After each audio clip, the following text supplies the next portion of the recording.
Yes, this is Dan Lewis again, and this is Lecture 9 in our series on the British Library and the British Museum. Find your place, if you would, at slide number 140. Still in Israel's kingdom period, we want to talk about the siege of Jerusalem, the fall of Samaria, and the beginning of the rise of Babylon. In our last lecture, I mentioned there was one incident in particular that we would focus on, and this was the invasion of Judah by Sennacherib, the king of Assyria. One of the first targets that, of course, he had was the fortress city of Lachish, which in our last lecture we covered in some detail. But the real goal was not Lachish, the real goal was Jerusalem. Jerusalem was the capital of Judah. It was the capital of King Hezekiah of Judah. And so after the fall of Lachish, then the Assyrian army would continue on to Jerusalem. If you look at slide 141 and 142 and 143, all of them concern what is called the Taylor Prism. This prism, the six-sided inscriptive barrel, records the attack of Sennacherib on Jerusalem and King Hezekiah. Incidentally, there is a virtually identical prism at the Oriental Institute at the University of Chicago in the United States. This particular one, however, is the one that is in the British Museum, and it describes the attack upon Jerusalem, which is rather copiously described in the book of Isaiah, and also the book of 2 Kings, and also the book of 2 Chronicles. Some of the details on the Taylor Prism that are important for us is that, first of all, it mentions that in his attack upon Judah, Sennacherib destroyed 46 cities, walled cities in Judah. And from these cities, he took captive to Assyria some 200,000 prisoners of war. Hezekiah, he says, he shut up like a bird in a cage. But significantly, he did not get into the bird cage itself, because Hezekiah withstood Sennacherib and was able to withstand the invasion, largely at the advice of the prophet Isaiah. You may remember that earlier in his career, Isaiah had advised Ahaz that he should not be afraid of the two countries to the north that were invading him, but that he should trust in the Lord.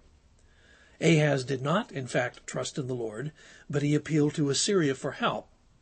Now, many years later, Isaiah is giving the very same kind of advice to Hezekiah. If you trust in the Lord will protect you. And in this particular case, Hezekiah took Isaiah's advice, and he did trust in the Lord. And so while Sennacherib did devastate a lot of Judah, he was not able to take the city of Jerusalem.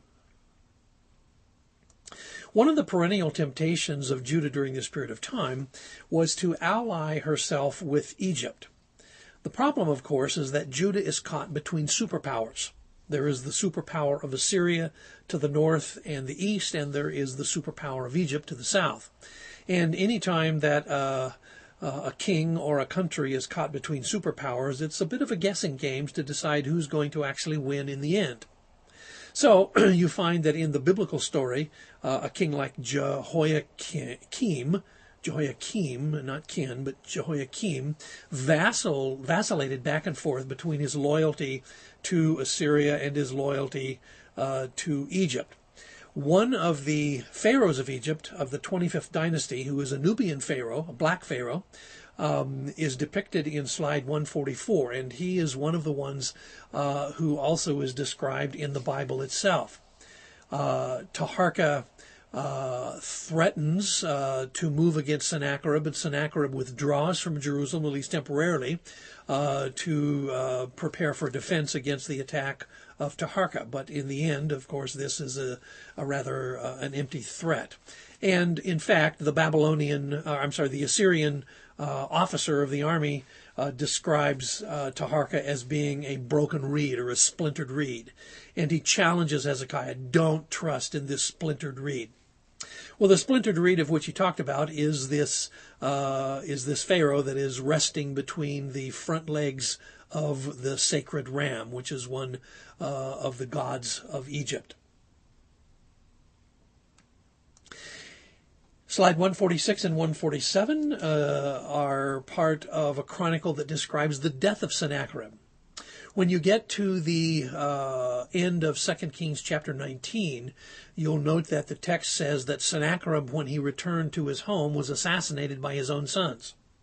In fact, the assassination of Sennacherib by his own family is recorded on this cuneiform text, and it mentions that on the 20th day of the month, Sennacherib, the king of Assyria, was killed by his son in a rebellion.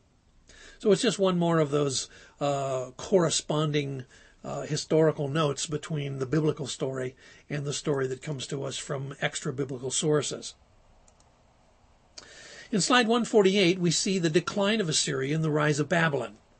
After Sennacherib, there is only one more really successful Assyrian emperor, and that would be Ashurbanipal. In fact, Ashurbanipal brings the Assyrian Empire to its height, so much so that Ashurbanipal even invades Egypt and sails his navy up the Nile River toward Thebes and sacks it. But after the death of Ashurbanipal, a series of weak rulers in Assyria brought the empire to a close rather quickly, even though it had lasted more than 3 centuries to this point. The Babylonians were able to defeat the Assyrians and drive them out of Babylon. Then, following that, in 614 BC, the Assyrians lost the city of Ashur to the Babylonians, which is their southern capital. And a couple of years later, in 612 BC, they lost their northern capital, which was Nineveh. And that left them with basically a refugee government, which was now sort of holed up in the northwest part of Mesopotamia at Haran.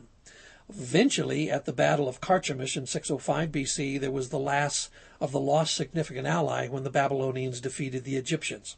And so in this, the Babylonians are on the move. They are moving throughout the territory of Assyria and taking city after city. The Assyrians, for their part, are backing up all the way, and eventually, of course, their empire will collapse. In slide 145, you can see a map of this basic area. You can see Babylon in the southeast part of Mesopotamia between the rivers. And then you'll notice the map shows Ashur and Nineveh, Haran, Carchemish. And then, of course, at the far end of the Fertile Crescent, there is Judah and eventually Egypt. Actually, Egypt is the real prize for the Babylonians. Judah happens to lie in the way, however, and so because of that, Judah is going to come under significant opposition from the Babylonians. In slide 150 and 151, which is part of the Babylonian Chronicle, you find a cuneiform text that actually describes the fall of Nineveh and the fall of the Assyrian Empire. This is significant not only because it's something the Bible describes, but it's something that is also mentioned in the book of Nahum.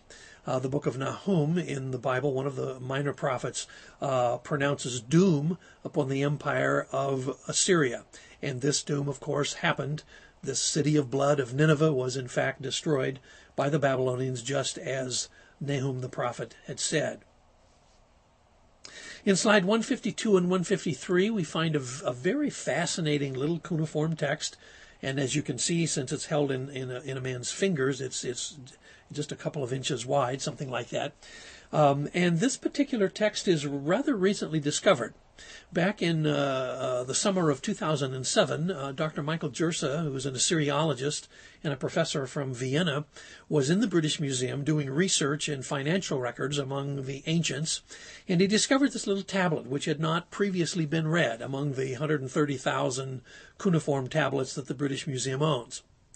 As he was reading this and he saw that it was the gift of a piece of property to one of the temples in Babylon, he thought that he saw a name that sounded vaguely familiar to him. And in the end, he actually discovered that this name was a name that is in the Bible. It is in Jeremiah 39 and verse 3. It was one of the officers of Nebuchadnezzar's army, Nebo-Sarsechim. And in this little clay tablet, Nebo-Sarsechim dedicated to a temple in Babylon a piece of property, and his name is recorded there, the same name that you find in the Bible.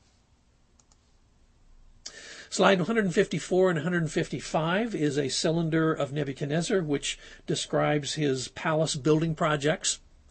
This, of course, reminds us that in Daniel chapter 4, Nebuchadnezzar is chastised by God because of his pride over his building projects.